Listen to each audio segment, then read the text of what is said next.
on Seattle making a move.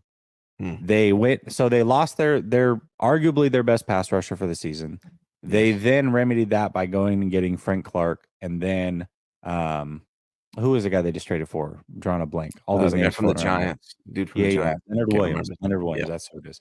So they go get Leonard Williams. They add Frank Clark. At this point, if the 49ers don't make a move, are the 49ers even the best team in the West? And this is a crazy conversation to have. You think about our conversations 3 weeks ago, Ryan. Yeah. We're talking about undefeated, Super Bowl, who are we going to meet in the AFC? And here we are 3 weeks later, not extremely humbled and not even first place in the NFC West. I know from a standing standpoint, they are not first in the West, but are they the best team in the West? Those are two different things. Do you believe the 49ers are the best team in the NFC West, or is that Seattle? Well, I mean, according to the record, Seattle is right now. Right Yeah. now, with talent wise, I would assume it was the Niners. I would have thought that coming in the season. I still think that the Niners have more talent than Seattle, but I feel like those guys are operating on all cylinders right now. They're clicking as a team. They have been for the last couple of years. Pete Carroll's done a really good job coaching those guys, and I feel like they just got that good vibe right now. And Niners do not. I think that's the biggest problem. From a talent perspective, I think the Niners are better than the Seahawks. From a record perspective, no. I mean, the Seahawks are they're on top of the NFC West right now. So no, the Niners are not better than the Seahawks right now. The thing is, I'm looking at the Seahawks upcoming games. They play the Ravens on Sunday, then they play the Commanders, then they play the Rams, and then they got to face the Niners, Cowboys, Niners again, Eagles, and then Titans and Steelers and Cardinals. So their schedule is just as tough as ours moving forward, I would say. I think the key to this NFC West is going to be who sweeps. I feel like if it's a tie, I think Seahawks right now probably are going to win the NFC West if we split 1-1. That's not necessarily the case depending on what happens with the rest of their schedule, but the Niners need to sweep the Seahawks again, and I think that's going to be very tough, especially if the Seahawks go and beat the Ravens on Sunday. If they were able to pull that off, then it gets really scary for the 49ers because now the Seahawks would be 6-2. They've just beat the Ravens. They beat the Browns, a common opponent. So Niners need to get real quick, man. We went from being 5-0, dominating the NFC West, to being a threat of not winning the NFC West at all, and trying to fight for a wild card spot. So I'm concerned, man. But the Niners, I mean, the ball's in their court. They have the talent. They got to get it together. I think there's some leadership issues, some cohesion issues, some locker room issues that are kind of messing everything up right now. Yeah, I think there's two things at play here. I don't know that the 49ers are the better team in this moment, especially if they don't make a deal. However, I still would pick them to win the division. And the reason is because of that tiebreaker. When you look at the 49ers losses, two of them have come against the AFC, which is beneficial in their favor as far as this goes. Seattle lost week 1 in division.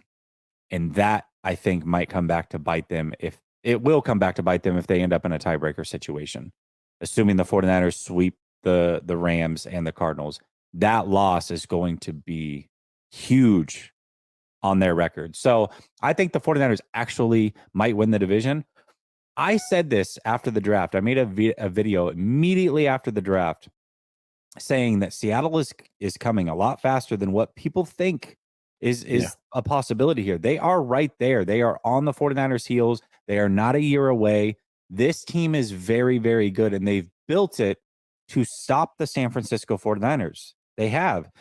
They have been very intelligent with that. They didn't overpay a bunch of, older guys. They let people walk. They rebuilt on the fly. They've gotten young. They've gotten athletic, inexpensive, and they've built a team to beat the 49ers. The way they've drafted has been perfect for them.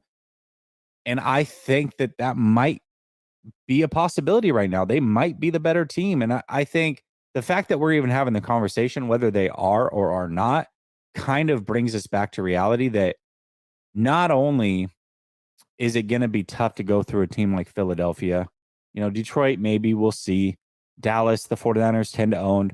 But if they face Seattle in the playoffs, that's not a guarantee now either. This thing just got a lot tougher for the San Francisco 49ers. And quite frankly, they did it to themselves. I mean, they had an opportunity here to really run away with things, and they just didn't capitalize. Yeah, the NFC has become tougher than a lot of people expected in general, right? Like, I think everyone's like, "Oh, whoever wins the AFC is going to win the Super Bowl." I don't know if that's the case anymore with these teams that are merged. I mean, obviously the Eagles, the Seahawks, the Lions look really, really good. There's a lot of good NFC teams out there. I honestly predicted before the season that the 49ers were going to split with Seattle, that they would lose the first game in Seattle and win at home I against did too. Seattle.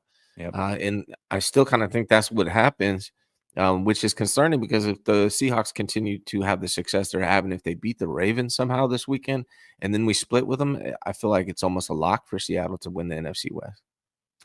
Yeah, I would be shocked if they beat the Ravens. Lamar Jackson versus the NFC is a real thing. His record versus the NFC is a real thing. When you play him but once every 4 years, it is impossible to game plan for him. It is on one Yeah. week. And his record against the NFC proves that against some very good teams as well. So Yeah. I actually think the Ravens will win that game. That again will put the 49ers technically in first place, which is great. But it is Hmm. going to come down to those two games. They can't lose both of them. Certainly, they have No. to win one of those games. And really, the 49ers just have to win a game at this point. Yes. I don't know. That'd be helpful. I don't feel good coming off a bye. Here's the other disadvantage. Jacksonville's also coming off of a bye. So it's not as if the 49ers have this big advantage the way that Cincinnati had this last week with the 49ers, where, okay, the 49ers had a short week. Cincinnati's coming off of a bye. You can understand how things get squirrely. Well, the 49ers are traveling to the East Coast, but they have the bye. So you're saying, all right, well, Jacksonville's not going to have a bye. They've had some London games. Maybe they'll be tired. No, they also have a bye week. So there is no advantage for the 49ers in this scenario against Jacksonville. And Jacksonville is a very good team. And unfortunately for the 49ers, right now, there is 3 straight games on film of how to beat the 49ers that they can just study for the next 2 weeks and be prepared for the San Francisco 49ers. It is not going to be easy to beat the Jacksonville Jaguars. And am I mistaken, Jesse? Isn't Jacksonville, aren't they the hottest team in the NFL right now as far as like a win streak? I think they Yeah. are. I mean, Right? yeah, I think so. It was the Chiefs until they lost this last week, but yeah, Yeah, I I think think the so. Jaguars are on the hottest win streak right now in the NFL. So the Jaguars are on a win streak coming off a bye. The Niners are on a losing streak coming off a bye. The Jaguars are a lot better than people give them credit for, at least on this on the West Coast, right? We've Mhm, always mhm, just written off Jacksonville Jaguars. They're a good team. Uh, Trevor Lawrence is a good quarterback, man. mhm. So it's not going to be easy to travel all the way to Jacksonville and They're knock a that team complete off their offense game. too. They can run the ball like crazy. They've got Yes, decent wide receivers, a good tight end. Trevor Lawrence is a very good quarterback. Their defense is playing a little bit better than what maybe people thought. So yeah, they're a complete team right now, a very complete team. absolutely, So absolutely. And the Niners are they got it. This I titled this show on my channel, "The 49ers need a good bye week." 49ers and Brock Purdy need a good bye week. They really do. They need to come out of this bye week on the same page because right now they're not.